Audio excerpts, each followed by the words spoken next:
Assalomu alaykum Dilfuza opa. Va alaykum assalom. Charchamasdan ishlab turibsizmi? Rahmat. Xabaringiz bor. Klinikamizda biz yangi format yo'lga qo'yganmiz. Ya'ni bemorlardan kelgan savollarga doktorlardan javoblarni olib, video formatida auditoriyaga yetkazdiryapmiz. Bemorlarimizdan savol kelgan. Sizga birma-bir o'qib bersam, javob bersangiz, menimcha auditoriyaga juda ham foydali bo'ladi. Albatta. Xo'p, birinchi savolimiz: sog'lom odam ham tibbiy ko'rikdan o'tishi kerakmi? Hech narsa bezovta qilmasa ham. Juda ham o'rinli savol. Ha, albatta. Har qanday shikoyati bo'lmagan shaxs ham o'z salomatligini nazorat qilib turish uchun yiliga bir marta tibbiy ko'rikdan o'tishi shart deb o'ylayman men. Xo'sh, bunda qanday tekshiruvlardan o'tish kerak bo'ladi? Hech qanday shikoyati yo'q shaxs ham tibbiy ko'rikdan o'tish uchun eng asosiy bo'lgan umumiy qon tahlili, umumiy peshob tahlili, qondagi glyukoza miqdori va xolesterin miqdori, qon tekshiruvlari shulardan o'tish kerak bo'ladi.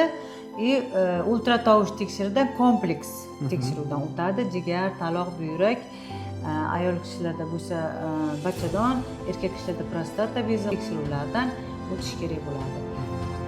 Endi qolgan tekshiruvlar ko'p hollarda bemorning yoshiga, jinsiga ko'proq bog'liq bo'ladi.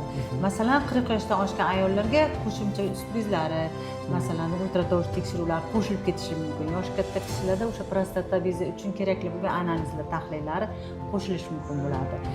Umuman hech narsa bezovta qilmagan o'sha 20 yoshdan katta insonlarga mana shu tekshiruvlarni o'tib turishini bir yilda bir marta tavsiya qilaman.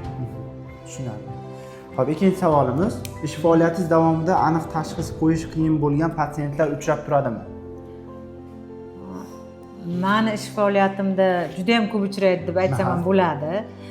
Chunki ko'pincha qanaqadir shikoyat bilan, har xil shikoyat bilan yo issiq chiqib qolgan, yo qorinda og'riq, yoki belida og'riq, yoki bosh og'riq, hammasi qo'shilib kelgan paytida terapevtga kiring deyishadi. Keyin o'sha paytda menga juda ham ko'p kelgan bemorlar ichida hamma klinikalarga yoki shifokorlarga borib, bir necha marta lecheniya olib, davolanib, lekin davolanishdan foyda topmagan bemorlar ko'proq uchraydi. Xuddi shunday bemor ham yaqinda keldi menda. Bir o'zimizda davlat shifoxonasiga borib davolangan. Bel sohasida, chanoq bo'g'im sohasida kuchli og'riq bo'lganda, o'sha paytda shu davlat shifoxonasiga borgan yerda faqatgina MRT tekshiruvidan o'tkazilgan bemor. MRT tekshiruvidan o'tkazilib, davolash tavsiya qilingan, o'sha og'riq qoldiruvchi, yallig'lanishga qarshi dorilar tavsiya qilgan. Keyin ko'proq gormon prednizolon tavsiya qilgan. Prednizolon birinchi inyeksiya ko'rinishida qilganda, keyin tabletka qilib sxema bilan yozib berilgan. Bemor albatta u gormonni uzoq vaqt ichgan, to'lishgan, semirgan, lekin u og'riqlar umuman qolmagan. Bel sohasidagi og'riq, chanoq bo'g'imidagi og'riq umuman qolmagan. Bemor zo'rg'a yurib kelgan ayolga. O'shanda men faqat sizlar MRT tekshiruvdan o'tibsizlar, xolos keling bir kengroq bir tekshiruv o'tkazaylik deb o'sha suyak bo'g'im sistemasiga xos bo'lgan analizlarni qilib ko'rganimda, masalan, rimoprobaga, vitamin D ga, kalsiyga, brutsellozga analiz olganimda, mana shu patsientdan brutselloz aniqlangan. Keyin to'g'ri tanlab davolash tavsiyalarini berganimdan keyin mana kecha keldi o'sha bemorim yaxshi. Bemorlar yuribdi, ancha ozgan. Mana shunaqa holatlar menda ko'p uchraydi. Juda ko'p. To'liq davolanib hech qanday effekt bo'lmagan patsientlar ko'proq keladi. O'shanda men juda ko'p tekshiruvlarni o'tkazib, aniq tasdiq topgandan keyin lecheniya qilaman.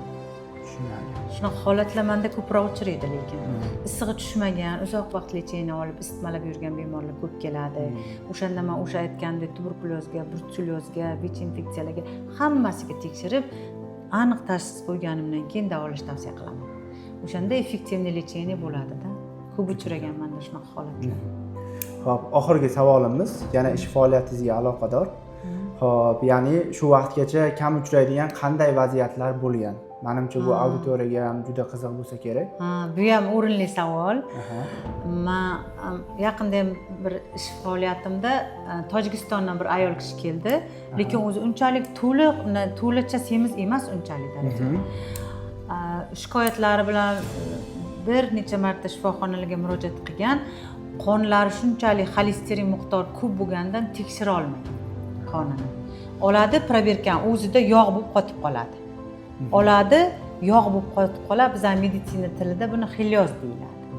Mana shu xilyoz qon bilan qon analiz tekshiruvdan o'ta olmagan bu ayol.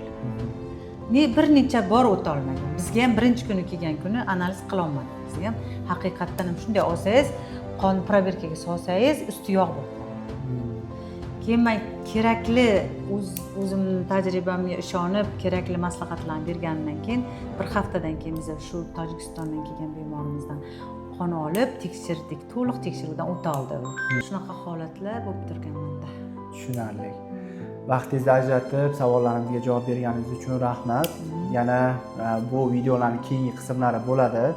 Auditoriyadan so'rab qolamiz. Storieslarimizda, Instagram sahifalarimizda va yaqinda mana YouTube'da ham ish faoliyatimizni yuzdiramiz.